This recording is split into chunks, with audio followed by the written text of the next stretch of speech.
नमस्कार। आपका अखबार के YouTube चैनल पर आपका स्वागत है। मैं हूं प्रदीप सिंह।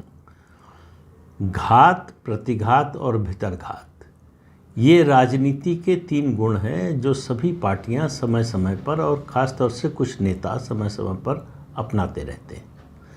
और इसका अगर किसी को मास्टर कहा जा सकता है तो वो हैं शरद पवार।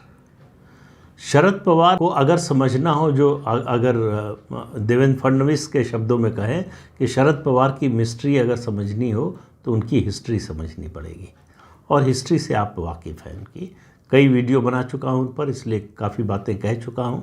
आज उन बातों को दोहराऊंगा नहीं। शरद पवार की नज़र महाराष्ट्र की सरकार पर थी 2019 के विधानसभा चुनाव से पहले से। 2019 के लोकसभा चुनाव का जो नतीजा आया, बीजेपी 48 में से 41 सीट जीती और एक सीट जो है निर्दलीय जीता बीजेपी के समर्थन से। यानी 48 में से 48 में से 42 सीट्स एनडीए या बीजेपी के खाते में गई। शरद पवार को राइटिंग ऑन द वॉल जो है दिखाई दे रही थी कि विधानसभा चुनाव में इससे बहुत अलग नहीं होगा। ठीक है, कुछ कम हो जाएगा वोट, उसकी वजह से जिस तरह का रिज़ल्ट लोकसभा में आया है वैसा विधानसभा में हूबहू नहीं आएगा। लेकिन बीजेपी जिसको 122 सीट मिली थी 2014 में, उसको इस बार उससे ज़्यादा सीटें मिल सकती हैं। और 2014 में उसको 122 सीटें मिली थी जब वो अकेले लड़ी थी और गठबंधन टूटा था नॉमिनेशन की आखिरी तारीख से 2 दिन पहले। तो इसलिए तैयारी का भी बहुत ज़्यादा समय नहीं था, उम्मीदवार ढूंढने के लिए भी बहुत वक्त नहीं था। तो इसलिए लगता था शरद पवार को कि इस बार बीजेपी अगर कितनी भी खराब उसकी परफॉर्मेंस होगी 130-35 पार कर जाएगी। स्पष्ट बहुमत भी मिल सकता है, नहीं तो 130 उसका पार करना उनका जो आकलन था उसमें पूरी तरह से उनको संभव दिखाई दे रहा था। तो अब बीजेपी को कैसे रोकें? तो शरद पवार को पता था कि अगर बीजेपी दूसरी बार भी इतनी बड़ी संख्या में विधायक लेकर आ जाती है तो उसकी स्थिति और मजबूत हो जाएगी। उसके बाद एनसीपी और कांग्रेस के लिए पॉलिटिकली सरवाइव करना बड़ा मुश्किल हो जाएगा। उनको किसी भी तरह से भारतीय जनता पार्टी को रोकना था। उनको मालूम था कि जब बीजेपी और शिवसेना इतने ताकतवर नहीं थे, खासतौर से बीजेपी इतनी ताकतवर नहीं थी, तब भी वो अपनी पार्टी की सीटों की संख्या ज़्यादा बढ़ा नहीं पाए। और मैंने बताया था 2004 में उनकी बेस्ट परफॉर्मेंस एनसीपी की थी, 71 सीटें मिली थी। उससे ज़्यादा कभी एनसीपी की सीटें आई नहीं।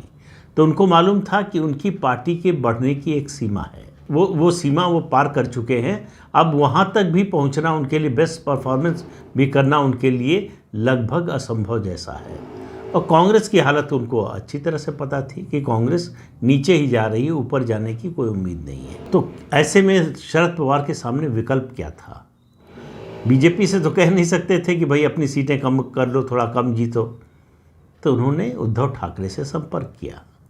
अब आप देखिए, जब इस तरह की बातचीत होती है तो उसमें बहुत ज़रूरी होता है ये समझाना कि हम जो बात कह रहे हैं उसमें हमारा ही हित नहीं है, आपका भी हित है और आपका हित और ज़्यादा है। तो उन्होंने उद्धव ठाकरे को ये समझाया कि अगर बीजेपी की 130-35 सीट आ गई तो बीजेपी को ना आपकी ज़रूरत होगी ना मेरी ज़रूरत होगी। फिर बीजेपी अपने आप सरकार बना लेगी, शिवसेना या एनसीपी की उसको कोई ज़रूरत नहीं होगी। और लगातार 2 बार सरकार बनने के बाद देवेंद्र फडणवीस का कद जो बढ़ेगा वो उसको मैच करना मुश्किल हो जाएगा। और उसके अलावा बीजेपी को फिर हराना जो है और कठिन हो जाएगा। अगर 5 साल, पूरे 5 साल सत्ता से बाहर नहीं रहना है, अगर 5 साल, अगले 5 साल पॉलिटिकल सर्वाइवल से नहीं जूझना है, तो उसका एक ही तरीका है कि हम और आप मिल जाएं। तो मिल जाएं तो क्या मतलब? गठबंधन तो करना नहीं था। गठबंधन तो एनसीपी का कांग्रेस पार्टी के साथ था और शिवसेना का बीजेपी के साथ था। तो कैसे मिल जाए? तो दोनों ने मिलकर आइडेंटिफाई की ऐसी सीट्स जहां एनसीपी के खिलाफ बीजेपी का कैंडिडेट जो था उसको अगर शिवसेना की मदद मिल जाए तो वो हार जाए। और इसी तरह से शिवसेना ने आइडेंटिफाई की सीटें, बीजेपी के खिलाफ एनसीपी का कैंडिडेट हो और वहाँ अगर शिवसेना मदद कर दे तो एनसीपी जीत जाएगी। तो इस तरह से दोनों ने मिलकर बीजेपी के कैंडिडेट्स को हराने का काम किया। अब ये जो गणित होता है, ये जो आकलन होता है, ये हमेशा जो है सही बैठता नहीं है और उसमें सक्सेस की जो है संभावना 50-50 रहती है। किसी मामले में हो जाता है, किसी में नहीं होता है। तो ये बहुत बड़े पैमाने पर ऐसा हो पाए, ऐसा होता नहीं है, क्योंकि फिर बहुत ज़्यादा ऑब्वियस हो जाता है, फिर लोगों को दिखने लगता है जब, तो फिर समस्या होती है। तो इसलिए ये कोशिश ये हुई कि ये बात खुलने ना पाए चुनाव तक। तो ये बात चुनाव तक ढकी छुपी रही। हालांकि बीजेपी को इसका एहसास हो गया था कि ऐसा हो रहा है, लेकिन उसके लिए प्रमाण चाहिए होता है आरोप लगाने के लिए, और अपने ही पार्टनर पर आरोप लगाएं कि वो सैबोटेज कर रहा है, धोखा दे रहा है, तो उसके लिए और ज़्यादा पुख्ता प्रमाण चाहिए। तो वो बीजेपी के पास था नहीं। नतीजा आया, बीजेपी की 105 सीटें ही आई। अब आप फर्क देखिए 2014 और 2019 का। 2014 में बीजेपी की स्ट्राइक रेट 45 से 47% के बीच में कुछ थी, और 2019 में बीजेपी की स्ट्राइक रेट 70% के ऊपर थी। यानी अगर कुछ उम्मीदवारों को और हराया न गया होता तो बीजेपी की सीटों की संख्या और ज़्यादा होती। ये भी सही है कि 2014 की तुलना में बीजेपी 2019 में कम सीटों पर चुनाव लड़ रही थी, क्योंकि गठबंधन था, 14 में गठबंधन नहीं था। 105 सीटें आईं तो उद्धव ठाकरे को ये लगा कि अब गुंजाइश है, अब इसमें से रास्ता बनता है कि बाकी 3 मिल जाएं तो सरकार बन सकती है, और बाकी 3 मिल जाएं तो सरकार मैं तभी बनने दूंगा जब मुझे मुख्यमंत्री बनाया जाएगा। उनको मालूम था कि बीजेपी मुख्यमंत्री उनको नहीं बनाने वाली है, क्योंकि ऐसा कोई वादा किया नहीं गया था जिसका वो बार बार हवाला देते हैं। और बंद कमरे की बात को छोड़ दीजिए, बाहर जो कुछ हो रहा था, प्रधानमंत्री और देवेंद्र फडणवीस के फोटो और उद्धव ठाकरे के फोटो के साथ चुनाव लड़ा गया। बराबर हर मंच पर जहां साझा रैली हुई वहां भी घोषणा की गई अगले मुख्यमंत्री देवेंद्र फडणवीस होंगे। तो बीजेपी अपनी ओर से पूरी तरह से स्पष्ट थी, लेकिन उद्धव ठाकरे के मन में चोर था, महत्वाकांक्षा का ऐसा चोर जिसको वो उन्होंने छिपा कर रखा और इंतज़ार कर रहे थे कि इसका अवसर आएगा तो इसको सामने लाऊंगा, अवसर नहीं आएगा तो चुप रहूंगा, जो 2014 में हुआ। अवसर नहीं मिला तो डिप्टी सीएम भी नहीं मिला। इस बार उनको लगा कि ये आखिरी मौका है मेरे लिए मुख्यमंत्री बनने का, और शरद पवार इसकी तैयारी में ही बैठे थे। इसके बावजूद, ये सब करने के बाद भी शरद पवार बीजेपी से बात कर रहे थे। उनका कहना था कि ये 3 पार्टियां मिलकर जो सरकार बनाएंगी वो सरकार स्थायी नहीं होगी, चलेगी नहीं, इसलिए बीजेपी और एनसीपी मिल जाएं और सरकार बनाएं तो ये सरकार स्थायी होगी, 5 साल चलेगी। बात सही थी बिल्कुल। तो बातचीत हो गई, उसमें तय हो गया कि कैसे होगा, किस पार्टी के कितने मंत्री होंगे, कौन कौन सा विभाग किस पार्टी को मिलेगा, यहाँ तक तय हो गया। और देवेंद्र फडणवीस और अजीत पवार को जिम्मेदारी दी गई बाकी डिटेल्स तय करने का, बाकी नाम तय करने का, कि किस पार्टी से कौन मंत्री बनेगा। ये सब हो गया लास्ट मिनट पर मतलब जिस दिन शपथ होनी थी उससे 2-3 दिन पहले, बल्कि कहें जिस दिन शपथ हुई अल्टीमेटली उससे 2-3 दिन पहले शरद पवार पलट गए। सवाल है कि शरद पवार क्यों पलट गए, लेकिन उससे पहले अजीत पवार का पक्ष। अजीत पवार ने कहा कि मैं जितनी दूर आ गया हूं अब पीछे नहीं लौटूंगा। तो उनको उम्मीद ये थी कि शपथ ले लेंगे, सरकार बन जाएगी तो शरद पवार भी साथ आ जाएंगे, लेकिन ऐसा हुआ नहीं, और आपको मालूम है 3 दिन में वो सरकार गिर गई।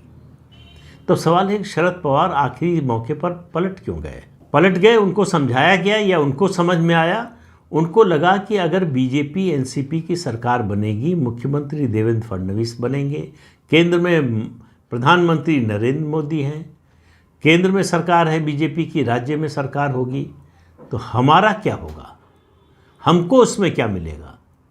अजीत पवार डिप्टी सीएम होंगे, लेकिन शरद पवार को इस पूरे गठबंधन में क्या मिलने वाला था? और दूसरी तरफ उनको दिखाई दिया उद्धव ठाकरे अनुभवहीन हैं, उनको मुख्यमंत्री बनाएंगे, और ये जो MVA यानी महाराष्ट्र विकास आघाड़ी की सरकार बनेगी, इसके किंग मेकर वो होंगे, और इस सरकार का रिमोट कंट्रोल उनके हाथ में होगा। उन्हें लगा पावर ज़्यादा यहाँ पर है। जो मैं हमेशा कहता हूँ कि शरद पवार जो है राजनेता कम सौदागर ज़्यादा है, बल्कि राजनीति के सौदागर हैं। उनको दिखा कि उधर जो सौदा हो रहा है वो उनके मन के अनुसार नहीं है, उनका राजनीतिक कद उससे बढ़ता नहीं है, बल्कि ये उनके हाथ से सेकुलरिज्म का जो है मुद्दा वो निकल जाता है। बीजेपी के साथ मिलकर सरकार चला रहे हैं। दूसरी तरफ विपक्षी एकता की धुरी वो बनना चाहते थे, तो राष्ट्रीय स्तर पर उनकी भूमिका थी। बीजेपी के साथ जाने के बाद उनकी राष्ट्रीय स्तर पर कोई बड़ी भूमिका हो नहीं सकती थी। बीजेपी की अपनी राष्ट्रीय भूमिका इतनी बड़ी है, प्रधानमंत्री उसका, राष्ट्रपति उसका, उपराष्ट्रपति उसका, सब कुछ उसके पास है। केंद्र में उसकी बहुमत, स्पष्ट बहुमत की सरकार है। किसी समर्थन या सहायता की कोई ज़रूरत नहीं है, कोई क्राइसिस नहीं है। तो कुल मिला के उनको लगा कि भाई जहाँ हम राजा हों वहाँ समझौता करेंगे, यानी इसलिए उन्होंने महाराष्ट्र विकास आघाड़ी के साथ जाने का फैसला किया। और उद्धव ठाकरे इसके लिए तैयार ही बैठे थे। उनकी महत्वाकांक्षा पूरी हो रही थी कि किसी भी तरह मुख्यमंत्री बनना है, बीजेपी के साथ रहने पर बन नहीं सकते हैं, यहाँ बनने का पूरा अवसर है। तो उद्धव ठाकरे ने मन बना लिया कि महाराष्ट्र विकास आघाड़ी के साथ जाना है, बीजेपी के साथ नहीं जाना है। अब आप देखिए, अनुभवी राजनेता होता तो वो बार्गेन करता, वो बातचीत करता और बातचीत में शर्तें रखता ऐसी जो दूसरा पक्ष न मान सके, और बातचीत तोड़ देता और फिर कहता कि देखिए हमारी आपकी बात बनी नहीं, इसलिए अब मैं दूसरा विकल्प चुन रहा हूँ। लेकिन उद्धव ठाकरे के पास न इस तरह का राजनीतिक अनुभव था, न ऐसी राजनीतिक सूझबूझ थी, और न ही उनमें हिम्मत थी। हिम्मत शब्द पर ध्यान दीजिए। उद्धव ठाकरे में न तो इतनी हिम्मत थी, न साहस था कि वो फ़ोन उठाएं और देवेंद्र फडणवीस से या बीजेपी के किसी बड़े नेता से ये कहें कि अब हम साथ नहीं रहना चाहते। 10 दिन तक, एक दिन नहीं 10 दिन तक जो लोग किसी समय, दिन में, रात में, दोपहर में, किसी भी समय एक दूसरे से बात करते थे, कर सकते थे, उन लोगों का फ़ोन 10 दिन तक उद्धव ठाकरे ने उठाने से मना कर दिया। देवेंद्र फडणवीस फ़ोन करते थे तो उनका पीए कहता था कि साहब बात नहीं करना चाहते। तो बीजेपी को समझ में तो आ गया था। तो बीजेपी ने उसका जवाब देने के लिए, उद्धव ठाकरे ने, बीजेपी का मानना है कि पीठ में छुरा घोंपा, उसका जवाब देने के लिए ये एनसीपी के साथ सरकार बनाने का फैसला किया, जो चला नहीं। तो उद्धव ठाकरे और शरद पवार अपनी ज़्यादा चालाकी के चक्कर में औंधे मुँह गिरे। वो कहावत है कि आधी छोड़ पूरी को धावे, आधी मिले न पूरी पावे। दोनों के साथ यही हुआ। शरद पवार के साथ भी यही हुआ, उद्धव ठाकरे के साथ भी यही हुआ। दोनों की पार्टियां चली गई। औपचारिक रूप से अभी शरद पवार की पार्टी गई नहीं है, लेकिन पार्टी टूट गई है, इतना तो है ही। दोनों नेता जो अपने को बहुत समझदार समझते थे, उनको लगता था कि मास्टर स्ट्रोक है और बीजेपी को जो है चारों खाने चित कर दिया है, अब वो ज़मीन पर पड़े धूल चाट रहे हैं। तो राजनीति में ज़रूरत से ज़्यादा चालाकी और साथियों को धोखा देना, ये लंबे समय तक फलते फूलते नहीं। इसका नुकसान आपको उठाना पड़ता है और उसमें बहुत ज़्यादा देर नहीं लगती। तो इस अंक में इतना ही। अगले अंक में फिर मिलेंगे किसी नए मुद्दे के साथ। तब तक के लिए अनुमति दीजिए। आपसे अनुरोध है कि ये चैनल देखिए, शेयर कीजिए, लाइक कीजिए और सब्सक्राइब ज़रूर कीजिए। नमस्कार।